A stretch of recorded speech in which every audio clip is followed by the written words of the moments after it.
Salut les geeks. Je sais pas si vous avez remarqué, mais les youtubeurs à l'ancienne, ils sont un peu pétés maintenant. Alors parfois, c'est simplement parce que on a grandi et on se rend compte que le podcast de Norman sur la diarrhée qui était pas si drôle que ça. Mais s'il y a quelque chose qui est sûr, c'est que ce podcast sur la diarrhée, drôle ou pas, il perd énormément de son charme une fois que c'est filmé dans un magnifique studio bien éclairé au lieu que dans la chambre du mec, quoi. Et donc si vous voulez mon avis, les youtubeurs à mes yeux, ils ont un peu perdu de leur charme, de leur honnêteté, vous voyez. Et l'honnêteté, c'est très important quand on est youtubeur. Et même dans la vraie vie. Pour en venir au sujet, Cyprien, pendant un moment, c'était quelqu'un que je respectais assez. Je ne sais pas trop pourquoi. En gros, l'homme m'avait l'air honnête.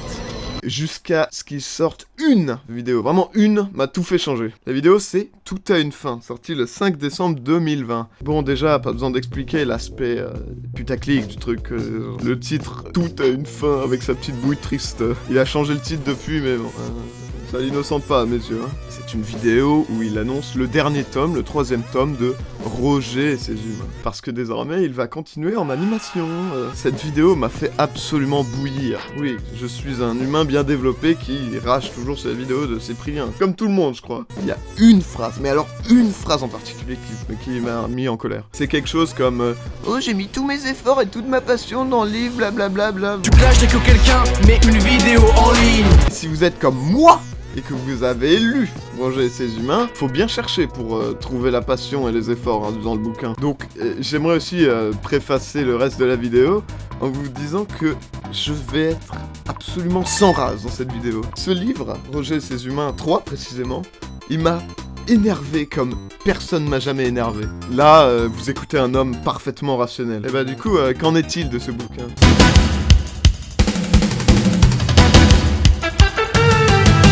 Roger et ses humains est une bande dessinée publiée par Dupuis avec 3 tomes. Je vais surtout parler du dernier tome, que je trouve pas qu'il est mal représenté à la série, puisque Cyprien lui-même a dit « Oh, c'est le meilleur, blablabla ». Déjà, premier truc qui m'a surpris, c'est que les dessins sont faits par Paca, et non Cyprien. Alors que Cyprien est un dessinateur, et un bon si vous voulez mon avis. Donc peut-être que c'est pas un argument en titane, mais moi si tu me parles de genre projet de passion, de genre ah j'ai mis tout mon cœur et mon âme là-dedans, et que c'est même pas toi qui fais les dessins, alors que tu dessines en temps normal, pour moi c'est chelou. C'est peut-être pas pour tout le monde, mais pour moi en tout cas je trouve ça un peu étrange. Donc Cyprien est le scénariste de cette BD. Donc je vais assumer qu'il y a aucun nègre littéraire ou quoi qui a fait le scénario en loose dé, et donc je vais reporter toutes les fautes et les problèmes que j'ai avec le scénar sur Cyprien, entièrement lu. Clairement c'est pas une grosse review, c'est juste un peu mon avis général sur la BD. Moi j'ai eu un aperçu de cette BD dans le journal de Spirou, il y a un petit moment déjà, hein, parce que je suis plus trop abonné au journal de Spirou, la BD m'avait l'air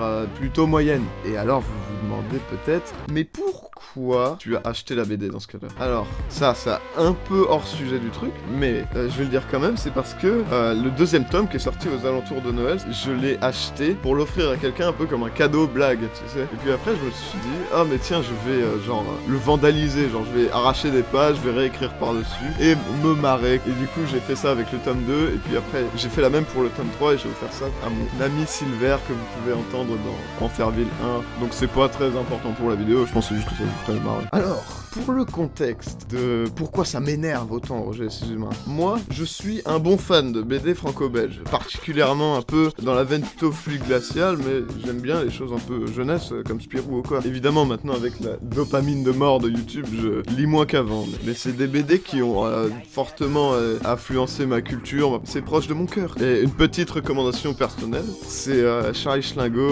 c'est particulièrement Gaspation qui est vraiment drôle. Et donc Roger et ses humains, à première vue c'est une BD jeunesse plutôt moyenne. Pour moi, dans ma tête, Cyprien, il était juste un peu, voilà, quoi. Il était pas très, on va pas dire incompétent, mais voilà, il était pas hyper à fond, on va dire. Puis après, du coup, il y a la vidéo, Tout a une fin, blabla, qui est entrée en jeu, où il nous sort qu'il a mis tout son cœur, tout son âme, tous ses efforts pour faire cette vidéo. Ah, ouais, tu te fous de ma gueule, Cyprien. Et du coup, je suis passé de l'opinion, ah bah, Cyprien, il est pas très bon pour faire des BD, il fait des trucs un peu moyens, ah, Cyprien, il se fout de ma gueule. Et il met aucun effort dans ses trucs, puis après, il nous fait croire que c'est bien, quoi. Pour le premier tome, à la limite, c'était fait par passion. Mais pour le 3e tome, et voire même le 2e, rien à foutre. C'est nul à chier. Les blagues dans Roger et ses humains, c'est pas réfléchi du tout. C'est-à-dire que vous prenez n'importe quel sujet random, première remarque, le premier commentaire sur une vidéo ou quoi, c'est la blague dans le truc. Tu peux les prévoir à l'avance, les blagues, quoi. Et aussi, là, je vais un peu pinailler, mais l'humour dans la BD, tu peux faire bien mieux que Garfield, quoi. L'humour, c'est pas mal quand c'est un peu subversif, quand ça te surprend, tu sais. Par exemple, couper genre une phrase au dernier ah ah ah. Et en BD, c'est plutôt pas mal de jouer un peu sur les codes. Par exemple, Edika, qui est un auteur de BD pour adultes, hein, et bah, il fait souvent le gag, par exemple, de mettre des bulles avec des dialogues interminables à l'intérieur, qui est vraiment un truc unique à la BD. Donc c'est des gags qui sont bienvenus, mais c'est pas grave. Et aussi, des fois, simplement, les sketchs Roger et ses humains sont tirés des vidéos de Cyprien, ce qui est totalement nul. Puis à chaque fois, au milieu fin de chaque album, il y a une espèce de petite aventurette qui est extrêmement, genre, banale à souhait, qui m'a ennuyé à jamais, donc je vais pas plus en parler, je pense. Et j'ai le droit, c'est ma chaîne YouTube. En bref, je n'aime pas cette bande dessinée. Et puis, après, en bonus, on a la chaîne animée, qui a encore moins d'intérêt que la BD, alors que c'est gratuit. C'est juste, ils refont les gags de la BD, mais ils changent les titres des vidéos pour faire genre le déconfinement ou Twitch, avec des sketchs qui ont été écrits plusieurs années à l'avance dans le premier tome de Roger et ses humains, et du coup qui n'ont rien à voir avec le confinement par exemple. Donc, pour conclure, je voudrais conclure sur mon avis que YouTube c'est devenu plutôt nul. Bon, c'est pas nouveau ça venant de moi, hein, mais de nos jours, un truc c'est que les youtubeurs d'hier sont de moins en moins touchants, quoi. On a des NordVPN plein les yeux, on a des partenariats avec Emmanuel Macron ou quoi. Bref, c'est totalement déconnecté du public. Et Roger et ses humains, ça m'inspire pas comme BD, genre une petite BD fun, ça m'inspire un millionnaire qui voulait se diversifier pour faire plus de fric, et qui a fait une BD sans effort. Et donc c'est ça mon avis sur la situation. Évidemment, moi par contre, je serai toujours énormément en phase avec mon... Rejoignez mon serveur Discord, les amis. Tu fais des blagues claquées dès que tu publies un livre. Laisse-moi deviner, tu voudrais pas... Explorer. J'hallucine, tu oses dire... Pas qu'à améliorer les dessins. Ok, très bien. Tu peux me montrer où? Cyprien. Mais bah tiens, tu dis avoir créé... Un super tome.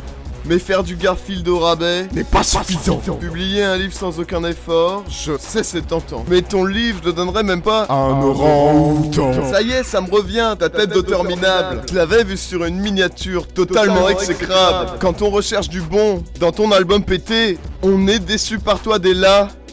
Première page. Tu te dis auteur, mais ta carrière décolle pas d'un pouce. La seule scène que tu montes, c'est sur un bateau mouche. Retourne sur YouTube, ton bouquin on s'en tape. T'écris pas une ligne sans me faire dégueuler. Tu veux absolument me Dédicacé.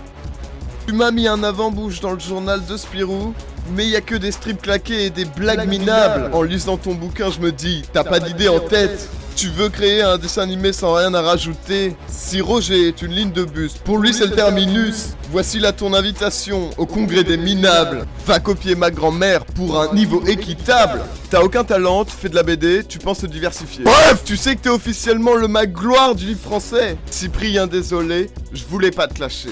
Ma mère m'a toujours dit de pas frapper sur les handicapés.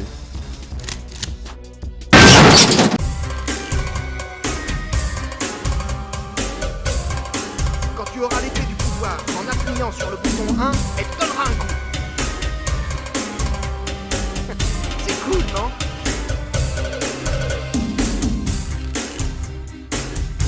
Sonic.